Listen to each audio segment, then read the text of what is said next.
इन्नल हम्दलिल्लाह नहमदु व नुसल्ली अला रसूलिहिल करीम अम्मा बादु फ़अऊज़ु बिल्लाहि मिनश शैतानिर रजीम बिस्मिल्लाहिर रहमानिर रहीम व रफ़अना लका ज़िक्रक सदक़ल्लाहुल अलीयुल अज़ीम। इज़्ज़त माब सदर कॉन्फ्रेंस जनाब अलहाज इमदादुल्लाह साहब, मेहमानान गिरामी हाफिज़ अबू बकर, जनाब जाम धनी बख्श साहब, इज़हारुल हक़ सिद्दीकी, उन खां अलावा स्टेज ते वेठल जमियत उलमा इस्लाम जा सूबाई रहनुमा जनाब कारी कामरान साहब, हाफिज़ मोहम्मद आज़म जहांगीरी ऐं ॿिया उलमा इकराम। हक़ीक़त इहा है त अॼु जी हीअ हमद व नात कॉन्फ्रेंस में असां मुक़रर घटि पर हीअ कॉन्फ्रेंस इन्हनि नात ख़्वाननि खे ई सुहे थी त उहे हमद ऐं नात सां असांजी हिन मजलिस खे रौनक बख़्शनि। हज़रात, मूंखां अॻ में बैनुल मज़ाहिब अमन कमेटीअ जे सरबराह जे अॻियां मुखातिब थियो। मुंहिंजो जमहूरी हक़ आहे त आउं उन जे ॻाल्हियुनि सां इख़्तिलाफ़ रखां या इतिफ़ाक़ रखां, भले उहे एक्शन प्लान सां इतिफ़ाक़ रखनि, पर मूंखे खोड़ सारा उन गवर्नमेंट जे एक्शन प्लान ते तहफ़ुज़ात आहिनि। भले उहो रद्दुल फ़साद जे नाले सां पंहिंजी क़ौम जी ऑपरेशन कनि ऐं हू उन सां इतिफ़ाक़ करे, पर मुंहिंजा खोड़ सारा उन ते तहफ़ुज़ात आहिनि। हज़रात, इहो बि ज़रूरी न आहे त आउं उन जी हर ॻाल्हि सां इख़्तिलाफ़ रखां, पर आउं यकीनन पंहिंजी पाक फ़ौज जे हिन मरहले में उन्हनि सां गॾु कुल्हे में कुल्हे मिलाइण जे लाइ तयारु आहियां। मुअज़्ज़िज़ साथियो, यकीनन आउं जॾहिं ॻाल्हाईंदुसि त अव्हांजे ज़हननि जे मथां मुंहिंजूं ॻाल्हियूं वञी सघनि थियूं पियूं। मैं बि मुमकिन आहे त कारी कामरान साहब जॾहिं मुखातिब थिए त उन जूं ॻाल्हियूं अव्हांजे ज़हन जे अंदरि वेहनि, पर हक़ीक़त इहा आहे त जॾहिं अलहाज इमदादुल्लाह फुलपोटे जा गज़ल अव्हांजे अॻियां ईंदा ऐं हमद ऐं नात जूं उहे गूंजारियूं अव्हांजे अॻियां ईंदियूं त उहे न अव्हांजे दिमाग़ जे मथां न अव्हांजे दिमाग़ जे अंदरि को असरु कंदा, बल्कि मूंखे यकीन आहे त उहे अव्हांजे दिलनि में वेहंदा। हज़रात, यकीनन अल्लाह तबारक व ताला जे हिन कलाम पाक जी शुरूआत बि पंहिंजी तारीफ़ खां थिए थी ऐं रब्बुल आलमीन इन क़ुरान जो आगाज़ ई पंहिंजी तारीफ़ खां करे थो पियो ऐं पैगंबर जी मजलिस आहे।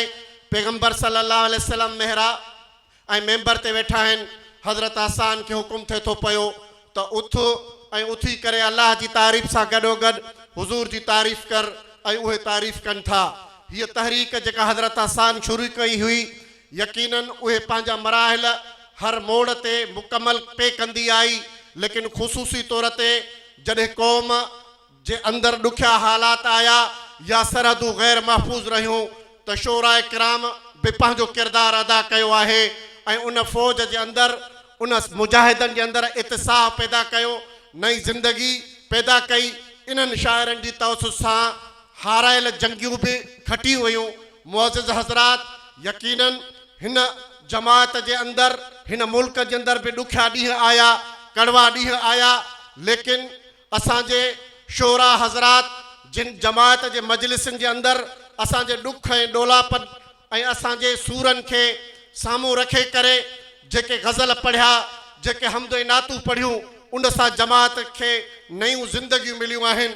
अज़ीज़ान गिरामी, अव्हांखे मालूम हूंदो त अॼु यकीनन मुल्क जी हालात बि इंतिहाई ॾुखी आहे ऐं इन ॾुखी हालात खां अॻ में असां बि करब वारी सूरत हाल में गुज़रियासीं ऐं उहे ॾींहं बि असांजे लाइ ॾाढा ॾुखिया ॾींहं हूंदा हुया। जॾहिं शुमाली वज़ीरिस्तान जे अंदरि इन ज़रबुल फ़साद जे नाले सां जेका उते जंग छिड़ी वई हुई, उन वक़्त बि मुंहिंजो क़ाइद इमाम इनकलाब हज़रत मौलाना फज़लुर रहमान फरमाईंदो हुयो त अवां पंहिंजी जंग नथा विढ़ो पिया, अवां गैरन जी जंग विढ़ो था पिया। अज़ीज़ान गिरामी, अॼु गवर्नमेंट जा ज़िम्मेदार अहबाब ऐं वुज़रा इहो चवनि था पिया त असां धारियुनि जी जंग विढ़ीसीं ऐं मज़ीद असां जंग धारियुनि जी नथा विढ़ी सघूं पिया। जंग असांखे पंहिंजे वजूद ऐं पंहिंजे वतन जी ऐं पंहिंजे सरहदुनि जी विढ़णी पवंदी। मुंहिंजा मुअज़्ज़िज़ साथियो, मां सलाम पेश कयां पंहिंजी उन क़यादत खे जेका 20 साल अॻु में दरवाज़ो खड़काए करे दुनिया जे ज़मीरनि खे ॿुधाए पई त अमेरिका जेको असांजे मुल्क जे अंदरि घुसी करे आयो आहे, इहो असांजे मुल्क जे हालतुनि खे ऐं असांजी जड़ुनि खे कमज़ोर करे छॾींदो।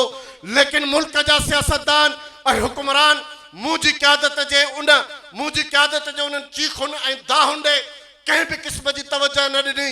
लेकिन हालात उन्हनि खे उते वठी करे आया ऐं अॼु उहे ख़ुदि चवनि था पिया। मौलाना फज़लुर रहमान वाहिद पाकिस्तान जो सियासतदान आहे जंहिंजा मेंबर्स असेंबली जे फ्लोर ते जो काल जॾहिं गॾियल जॉइंट इजलास असेंबली जो थियो आहे, जंहिंमें सेनेट जा अराकीन ऐं क़ौमी असेंबली जा अराकीन आहिनि, जनाब चेयरमैन स्पीकर जे साम्हूं जेका पाक फ़ौज जे हक़ में ऐं जेका पंहिंजे सरहदुनि जे लाइ ऐं मुल्क जे हक़ाइक़ जेके पेश कया आहिनि त बतले हुरियत मौलाना अब्दुल गफूर हैदरी पेश कया आहिनि।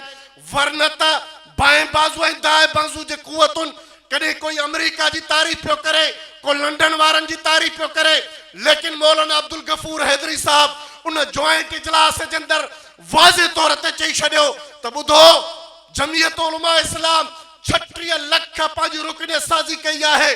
36 लख रुकन साज़ी जा 36 लख अराकीन पाकिस्तानी फ़ौज जेका कमो बेश 8 लख आहे, लेकिन असां 36 लख फ़ौज पंहिंजी फ़ौज जे पुश्त ते बीठा आहियूं ऐं जॾहिं बि ज़रूरत पई त इंशाअल्लाह ताला जेको असांखे मुल्क जो बाग़ी सम्झो वेंदो हो, जेको असांखे हिन इदारनि जे लाइ बाग़ी सम्झो वेंदो हुयो, कॾहिं आज़म जहांगीर खे खंबियो वेंदो हुयो, कॾहिं मुफ्ती हबीबुल्लाह खे खंबियो वेंदो हुयो, छाजे लाइ था खंबियो वञनि? उलमा इकरामनि खां पुछंदा हुयासीं, चवंदा हुआ त टेररिस्ट ऐं दहशतगर्द ऐं मञोसीं त तव्हां आज़म जहांगीर खे छली करे असांखे मोकिले छॾियो, मुफ्ती हबीबुल्लाह जी छानबीन करे तव्हां मोकिले छॾियो। लेकिन मूंखे ॿुधायो त अभिनंदन खे तव्हां कहिड़े बुनियाद ते वापसि करे छॾियो? छा हू ख़ाली जहाज़ खणी करे पाकिस्तान जे हुदूद में आयो हुयो? बैन अल-अक़वामी सरहदुनि खे पार करे लताड़े करे पाकिस्तान जे हथुनि में अचे थो पियो ऐं तव्हां तोहफ़े तौर ते अभिनंदन खे वापसि करे छॾियो था पिया। दुनिया जे इंटरनेशनल ऐं बैन अल-अक़वामी दहशतगर्द खे त वापसि करे छॾियो, पर मुल्क जे शहरनि खे तव्हां खंबे करे नामालूम मक़ामात ते वठी करे तव्हां कहिड़ी मुल्क ऐं क़ौम जी ख़िदमत कयो था।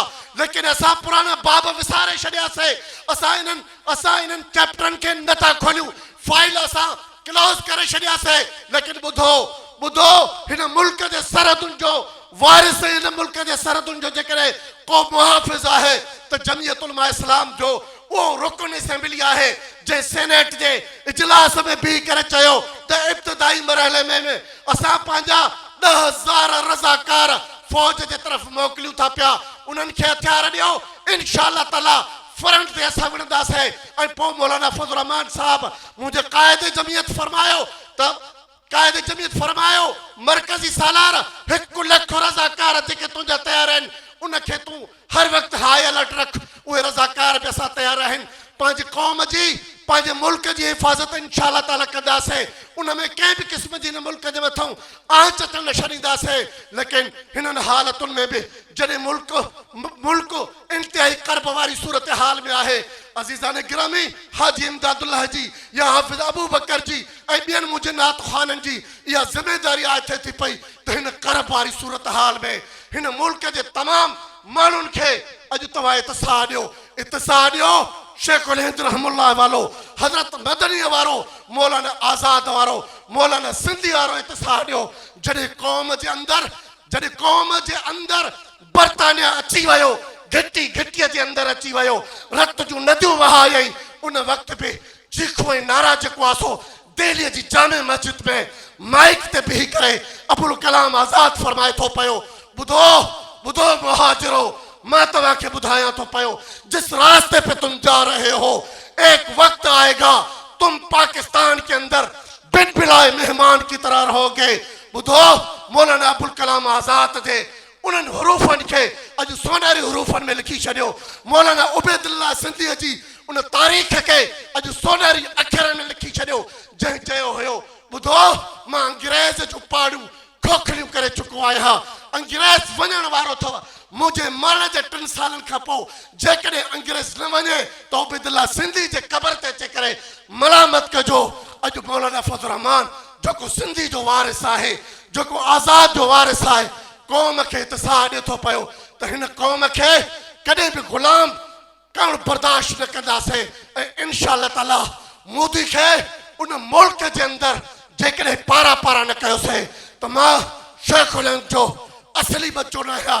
जेकॾहिं असां कश्मीरी अम्मा खे अम्मा जो लथल रहो उन जे मथे ते न रखियोसीं त ॿुधी छॾियो मुंहिंजी तारीख़ जो उन वक़्त ताईं अनकम्पलीट अथव। ही चैप्टर तॾहिं कंप्लीट थो थिए पियो। हिंदुओ ॿुधो मां तव्हांखे ॿुधाए थो छॾियां पियो, तारीख़ खे खोले करे पढ़ी करे ॾिसो।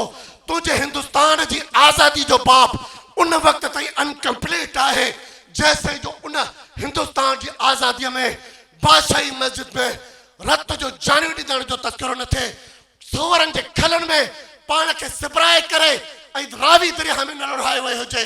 तुंहिंजी बर्तानिया जी लाइब्रेरी मूंखे ॿुधाए थी पई त हिंदुस्तान जी आज़ादी उन वक़्त ताईं नामुकमल आहे जेसिताईं जो उलमा जो किरदारु हुन में नथो अचे पियो।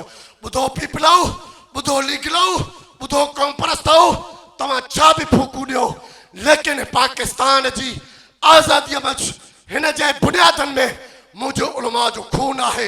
इंशा अल्लाह ताला सरहदुनि ते बि असांजो खून अॼु बि वहे थो पियो ऐं वहंदो। ऐं उन वक़्त ताईं जेसिताईं जो मुंहिंजे हिन मुल्क जे अंदरि मुंहिंजे हिन अवाम जी हुकूमत क़ाइमु न थींदी। वाह आख़िर दवान अल्हम्दुलिल्लाह रब्बिल आलमीन।